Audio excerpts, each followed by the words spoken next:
आता हे आठवड्याभराचं किंवा 2 आठवड्याचं अधिवेशन एवढं त्याचा खर्च कोण केले. मला वाटतं वस्तुस्थिती माहिती घेऊन त्यांना अशा माझं मते माहिती घेऊन कधी खरं असेल तर ते चुकीचं आहे की परवानगी नसताना त्यांनी मोर्चा काढला आणि त्यामुळं वाहतुकीची कोंडी झाली, लोकांना नाहक त्रास झाला, त्यामुळे झाला. आणि जे BJPने जे केलं होतं ते एका बाजूला मूक मोर्चा त्यांचा होता, त्यामुळे काय नागरिकांना काही त्रास झाला नाही असं त्यांचं म्हणणं आहे. केंद्राचा FRPचा एक कायदा आपल्या राज्यामध्ये लागू आहे आणि त्या FRPची जर अंमलबजावणी झाली नाही, शेतकऱ्यांना 15 दिवसात जर पैसे नाही मिळाले तर त्या कारखान्याची साखर जप्त करायची आणि शेतकऱ्यांना पैसे द्यायचे. मात्र सरकारी पंचनामे करणाऱ्या अधिकाऱ्यांकडूनच शेतकऱ्याची समोरचे काही ऑडिओ क्लिप व्हायरल होत्या. 6,500 तुझ्या खात्यावर जमा झालेले आहेत, त्यातले 2,000 दोघे बाकीचे पैसे मॅडमच्या खात्यावर पुन्हा पाठवू, अशा पद्धतीचे एक ऑडिओ क्लिप व्हायरल होत आहेत. म्हणजे असं जर असेल तर गंभीर आहे. मुख्यमंत्री महोदय तात्काळ होते आणि मला वाटतं ही जर वस्तू जी असेल तर त्याच्यावर कडक कारवाई करतील. पण अशा पद्धतीनं शेतकऱ्यांच्या योग्य नाही आणि युती सरकार अशा लोकांच्या खंबीरपणानं आपण त्यावर कारवाई केल्याचं राहणार. दुसऱ्या बाजूला नागपूर अधिवेशन देखील आहे आणि या अधिवेशनाच्या निमित्तानं मंत्र्यांच्या बंगल्यांची डागडुजी सुरू आहे. कृषी मंत्र्यांच्याच एका बंगल्यासाठी जवळपास 1 कोटी रुपये 1 ते 1.5 कोटी रुपयाचा खर्च सध्या सुरू आहे नागपूरमध्ये. आता हे आठवड्याभराचं किंवा 2 आठवड्याचं अधिवेशन एवढं त्याचा खर्च कोण केले. मला वाटतं वस्तुस्थिती माहिती घेऊन त्यांना अशा माझं मते माहिती घेऊन कधी खरं असेल तर ते चुकीचं आहे. बंगला किती, त्याचे स्क्वेअर फूट किती, खर्च किती याचा जर अभ्यास करा. आता 22 वर्ष मी त्या जाऊन बंगल्यात राहतोय रवी भवनच्या, त्यामुळं एवढा खर्च होणं शक्य नाही. पण सरकारी याच्यावर काय होतंय की दर अधिवेशनात 1 वर्षभर ते रिकाम असते आणि मग वर्षभरानं तिची जागृती केली जाते, तेवढंच काम असतं.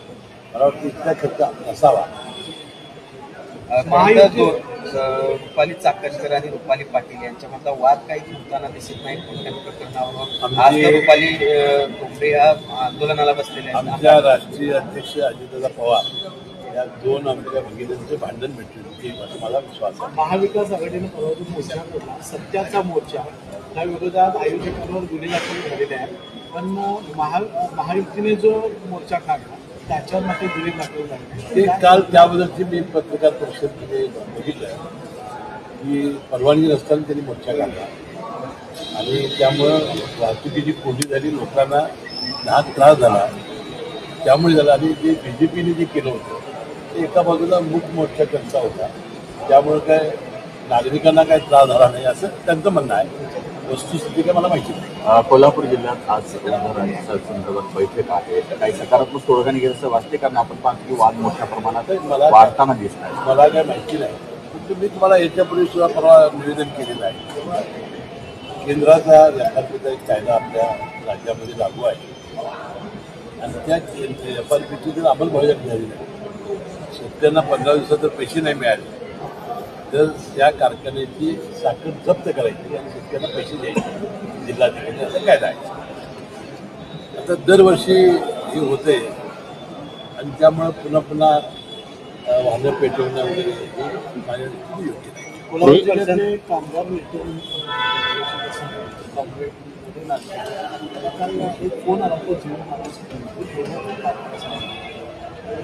कसं नाही, तरी योग्य ते तक्रार दिल्यानंतर पुढे चौकशी करतील, कारवाई केली. साहेब, रोहित पवारांनी एक दावा केलाय की कालचा जो मोर्चा झाला वोट चोरीचा, त्यानंतर शिंदे सेनेतनं आणि अजितदादांच्या राष्ट्रवादीतनं आम्हाला फोन आले, या सगळ्यांचं टेन्शन वाढले असं ते फोनवरनं बोलल्याचा दावा करते.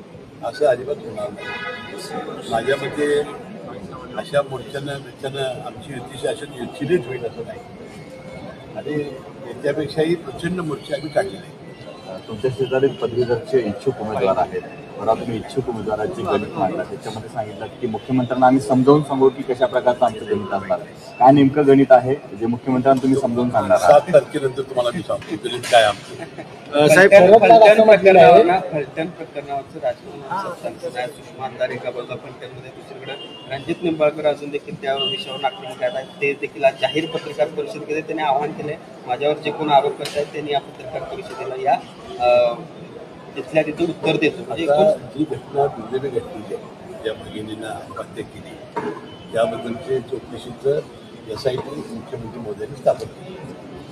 आता त्यातून सत्य बाहेर पडलं आणि मला वाटतं अशी SIT स्थापन झाली असताना पुन्हा आता पोलीस स्टेशनला जाणं, पुन्हा कायदा सुरू कितपत योग्य आहे.